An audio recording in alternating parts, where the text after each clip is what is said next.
Bismillahirrahmanirrahim. Assalamualaikum warahmatullahi wabarakatuh. Perkenalkan, nama saya Muhammad Reza Fadilah.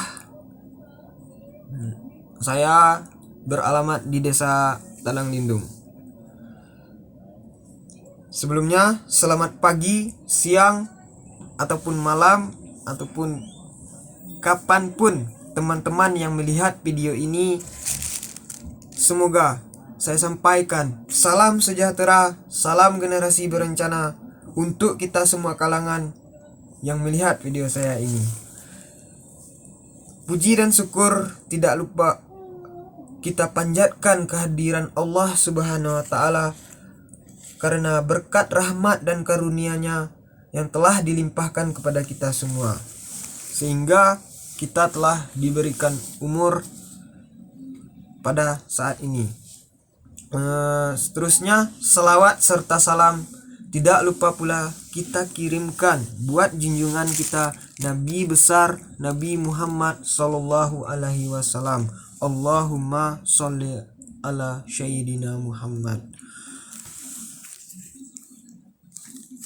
Baiklah, pada kesempatan ini saya akan mengajak teman-teman generasi milenial, generasi remaja, generasi di atas umur 17 tahun untuk bersemangat, kejar cita-cita, kejar suksesmu, kejar pengalamanmu, carilah pengalamanmu sebanyak mungkin agar kita menemui titik sukses yang ada pada diri kita semua.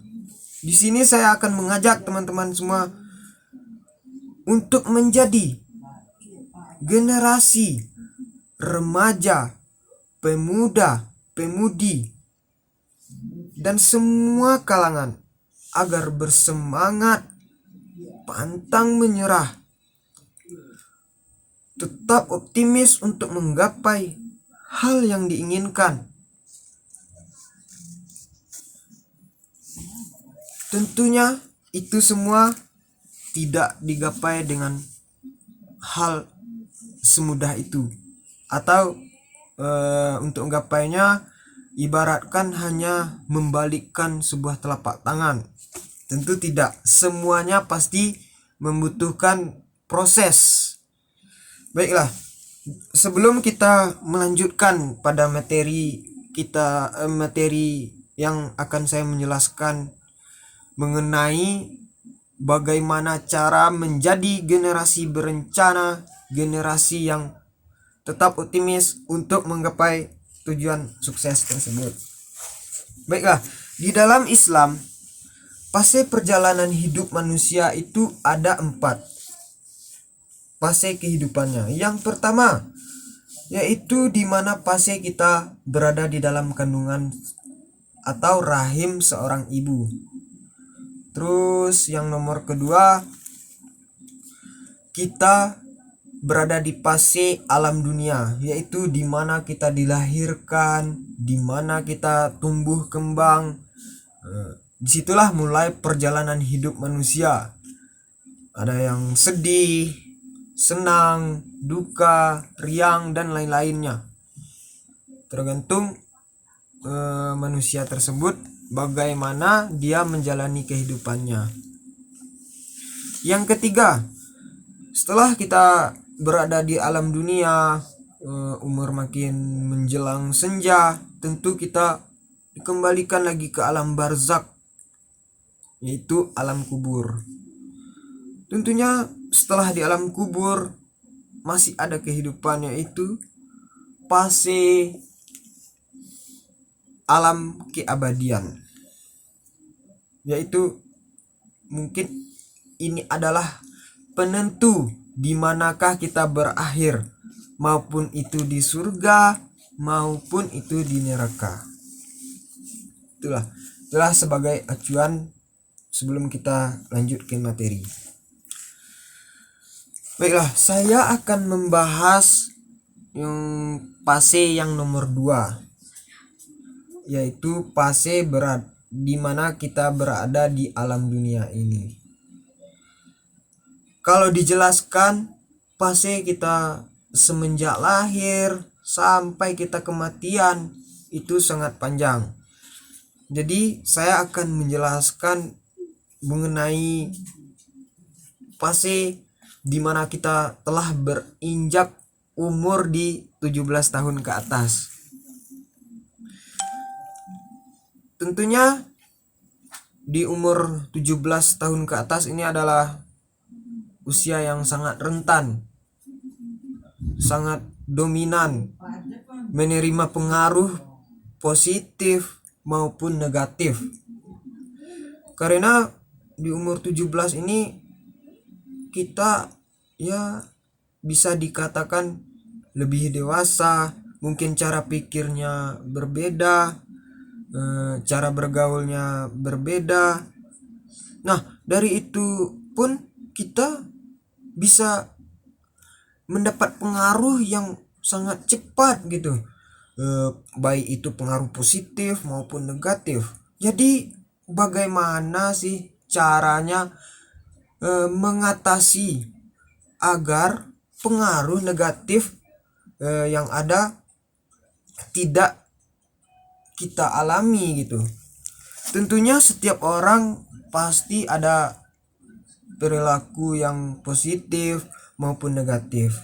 Tentunya saran saya sih kita dalam bergaul itu lebih selektif, bukan artian kita tidak boleh bergaul pada semua orang, tidak, tapi kita bagaimana kita lebih berpikiran dewasa dalam bergaul gitu.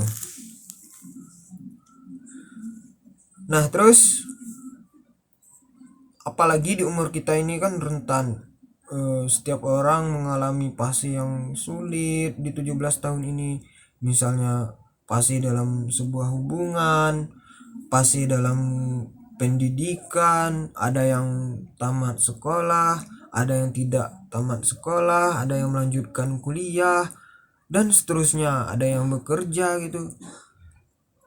Nah, setiap orang akan mengalami perubahan tergantung di mana dia berada, di mana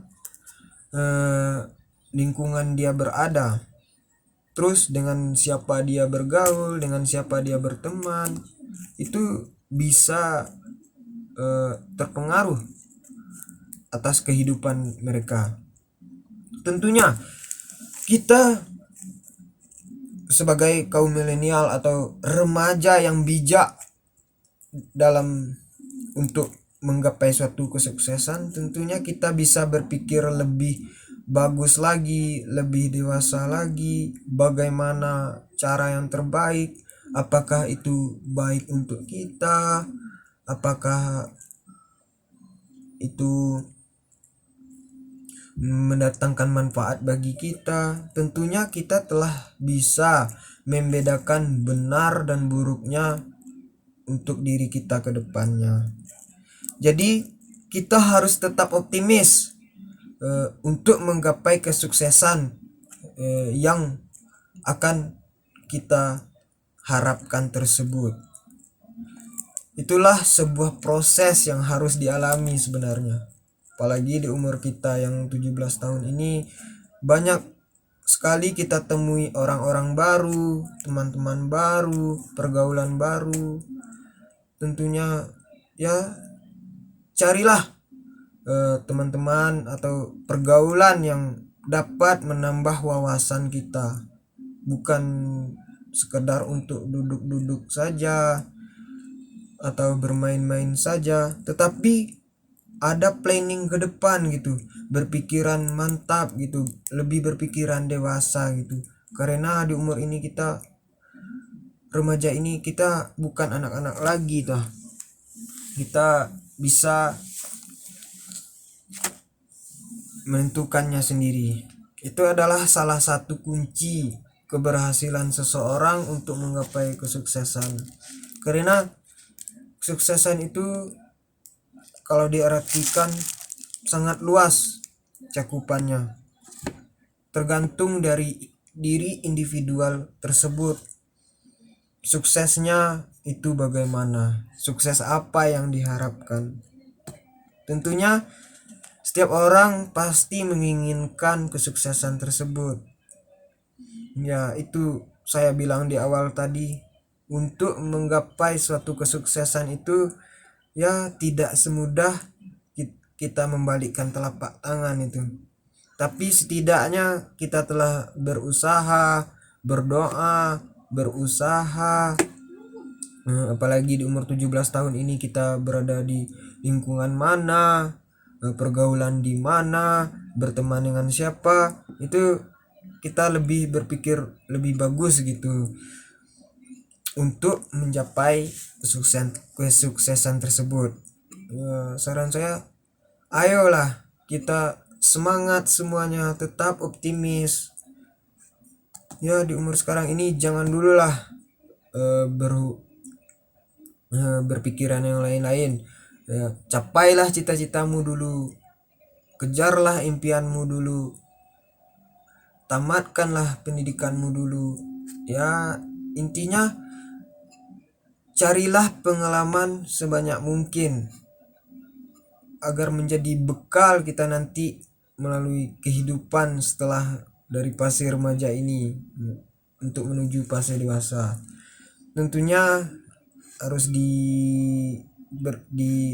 dibekali dengan amal, pengetahuan, amal perbuatan yang baik. Ya, pokoknya kerjakan yang positif aja gitu, agar kita di dunianya dapat, di akhiratnya pun dapat juga, sehingga kita bisa melanjutkan di fase alam barzak, kemudian di fase alam keabadian, maupun di surga ataupun neraka, tergantung amal ibadah kita masing-masing. Oke, itulah yang dapat saya bagikan atau saya sarankan di saya. Di sini saya membuat video ini bukan maksud untuk menasihati atau menggurui yang melihat video ini, tidak. Ya, setidaknya dapat memotivasi dan memberi semangat bahwa kita bisa, Allah ada, pasti akan melakukan jalan terbaiknya untuk setiap individu yang mau berusaha, mau berdoa. Pasti Allah akan kabulkan, karena Allah tidak sia-sia dalam menciptakan manusia tersebut. Jadi tetaplah berpikiran positif, jangan berpikiran negatif, jangan pernah mengeluh, tetap semangat, ya, jalani, lakukan hal yang baik-baik saja. Oke, sekian dari saya tutup dengan wabillahi taufiq wal hidayah. Wassalamualaikum warahmatullahi wabarakatuh.